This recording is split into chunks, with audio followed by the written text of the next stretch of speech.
Hi, this is Miko, and welcome to my channel.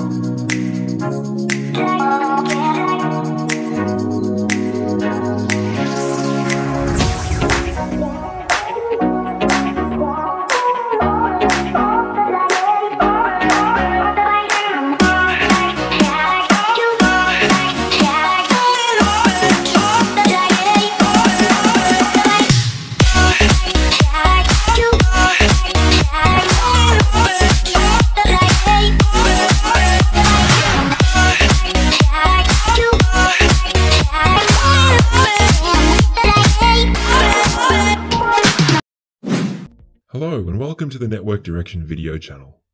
What you found here is the start of a new group of videos designed to help you understand the foundations of networking. If you're new to networking or studying for a certification like CCNA, Network Plus, or JNCIA, this is a great place to start. For the first few videos, I'm going to assume that you have no networking experience. My goal is to create a solid foundation for you to build on. In this video, we're going to start with understanding what a network actually is, and some of the network types you'll see. We'll follow up in part 2 with a look at how a network may be cabled and get an overview of addresses.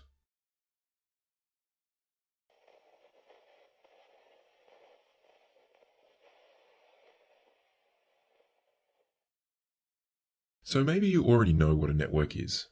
Maybe you've built your own network at home or helped someone to run the network at school or at your job. That's okay. I don't want to bore you, so if this applies to you, I would like to give you this challenge. Pause the video and think of a good description of what a network is. If you've come up with something you're happy with, well done.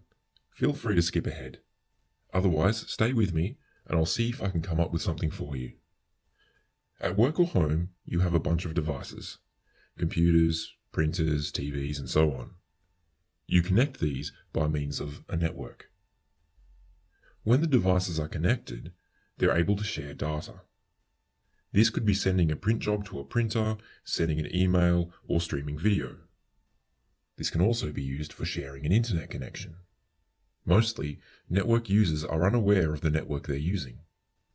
As long as they can browse the internet, do their job, browse YouTube, they're usually fine. For all of these devices to communicate, they need to be connected together somehow. One way is to plug cables into the devices and connect them to another device called a switch. An example is in a school's computer lab. In this case, a computer in the lab connects to a wall socket with a cable. Another cable runs through the wall, which comes out at a patch panel. This may be in a cabinet on the wall somewhere in the room or in another room entirely. The port on the patch panel then connects to the switch. You might have a switch at home too. Most homes don't have wall sockets, so devices are connected directly to the switch. We'll talk more about how switches work later. We can also connect devices wirelessly. A common way to do this is to use a wireless access point. A wireless network like this is also called Wi-Fi. An example of this is if you have a tablet. It is impractical to cable it in, so wireless is a good option.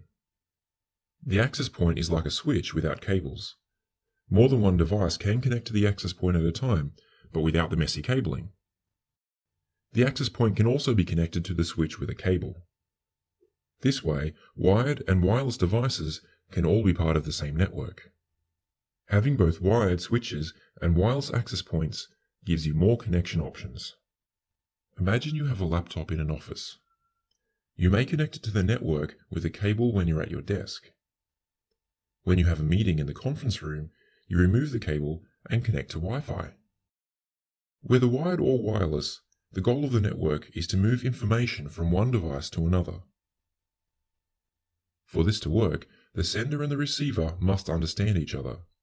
They need to speak the same language. In the network, speaking the same language means that devices agree on how data is sent, received, organized, and handled. Basically, they agree on a process that they all follow. It's a bit like filling out paperwork. This is called a protocol. A lot of different protocols are used depending on what's needed at the time. Network software and hardware are designed with these protocols in mind. You will hear of protocols like Ethernet and TCP, which are used for sending and receiving data. You may also hear of protocols like HTTP, which is used for accessing the web, and SMTP, which is used for email. Usually, several protocols are used together to achieve a task. We'll look at protocols further in future videos. In summary, networks are used to connect devices together. Devices use the network to communicate and to share information. To share information, devices need to speak the same language. This language is called a protocol, which is a set of instructions of how to handle the information. We're going to start with some simple questions to get the brain working. Firstly, what are the two ways computers can connect to the network? To follow on from that, what devices do they usually connect to? And finally, how many protocols are used when one computer accesses another computer? When you're ready to see the answers, follow the link at the bottom of the screen.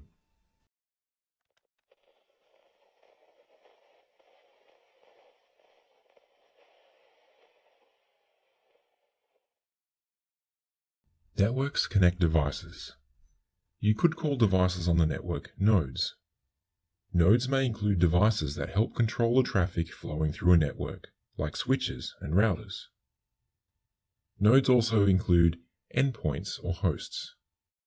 These are devices that send and receive the bulk of the traffic.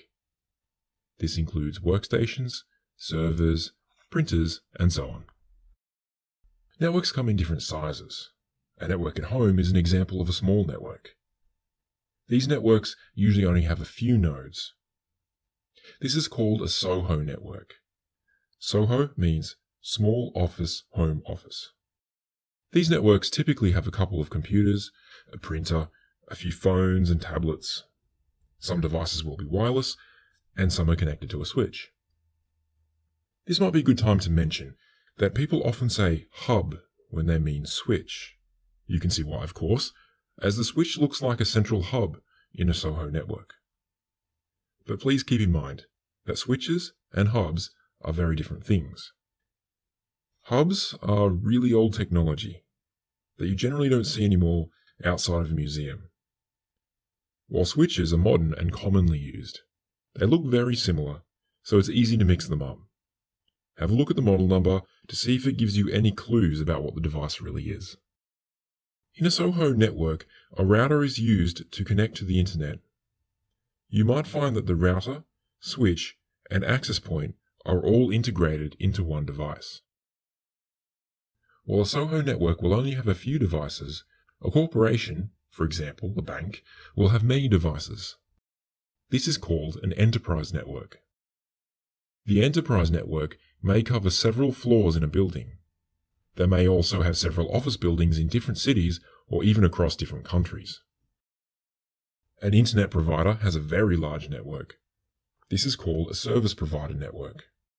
Not only do they provide internet access, they also offer services to connect their customers together. Consider the bank with offices all around the country. The service provider uses part of their network to join these offices together. When devices are collected into a local area, we call this a local area network, or LAN.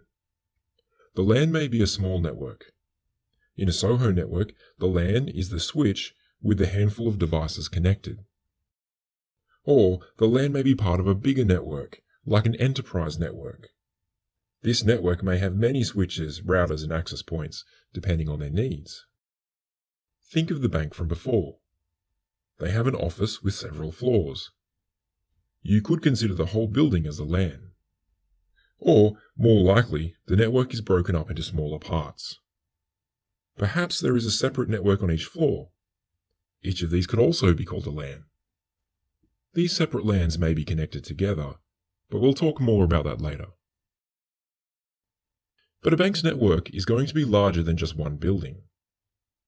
Banks have offices all over the country and all over the world. Even though they are far apart, these networks can be joined together. This is called a WAN, or Wide Area Network. Imagine for a moment that you work for a company with an office in Sydney and an office in Melbourne. You could contact a service provider and they can connect these offices for you. WANs are a topic all of their own, so we'll cover them in detail in a later video. Let's take a moment for a quick summary. All networks are different, and this includes their size. A SOHO network is very small, while an enterprise network may be very large. Of course, your network could fit in anywhere in between. A LAN, or local area network, is a collection of network devices in a local area, like a single building. A WAN, or wide area network, connects networks that are far apart. And once again, it's time to get the brain working. Here's something to think about. You work for a company that has a finance division, an engineering division, and an admin division.